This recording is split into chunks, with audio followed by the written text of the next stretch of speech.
Falegnameria Paludetto. Da più di 60 anni. Il legno su misura a casa tua. TG Plus News edizione di Venezia, buonasera. Apriamo il nostro notiziario con la cronaca. In merito agli atti vandalici avvenuti sabato sera al capolinea della fermata degli autobus di Viale Don Sturzo a Mestre, ecco quanto dichiara Marino De Terlizzi, segretario veneto della FIT CISL Venezia. Questo dimostra quanto già segnalato venerdì scorso al prefetto di Venezia, Darco Pellos, e al sindaco della città metropolitana di Venezia, Luigi Brugnaro. È necessario mettere in atto quanto previsto dai contenuti del protocollo del Ministero degli Interni e del Ministero delle Infrastrutture e dei Trasporti del 1 aprile 2022.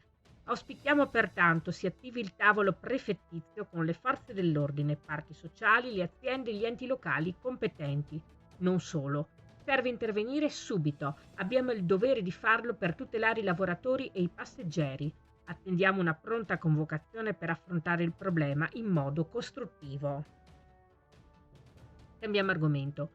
L'assessore regionale alle pari opportunità Elena Donazzan ha annunciato la nuova fase della campagna Equamente al lavoro promossa dalla Regione Veneto per la promozione della parità retributiva che vedrà il coinvolgimento degli studenti degli istituti superiori di tutte le province venete.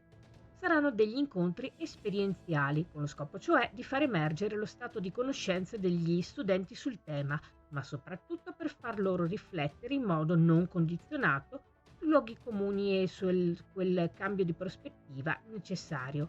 L'attività con gli studenti porterà quindi a un focus su fuori e dentro, intendendo per fuori tutto ciò che riguarda gli strumenti normativi e di contrasto al gender pay gap, e per dentro quelle azioni che il singolo individuo può intraprendere per contribuire al cambio di prospettiva. Un think tank tra soprintendenza, comuni e professionisti per delineare cioè strategie condivise per la salvaguardia e lo sviluppo di un territorio dai fragili equilibri e in continua evoluzione come quello veneziano e lagunare, e per approfondire e rispondere alle esigenze dei cittadini riguardo una migliore qualità della vita e un ambiente più sostenibile.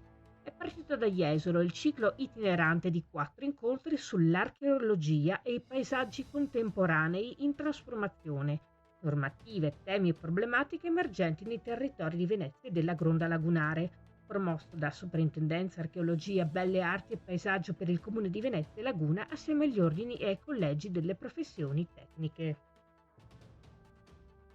Ci spostiamo ad Olo, uno spazio sempre più inclusivo sia fisico che di contesto.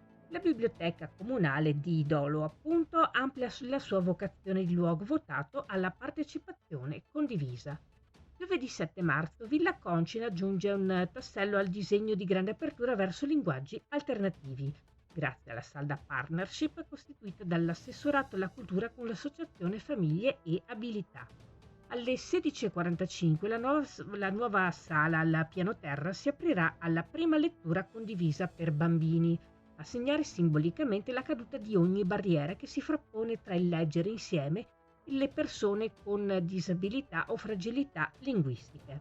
Essendo i posti limitati è necessaria la prenotazione su telefonata allo 041 411 090 da lunedì a venerdì 9 e 18:30 e sabato 9, 12:30. Si chiude qui il nostro notiziario. Grazie per essere stati con noi. Arrivederci.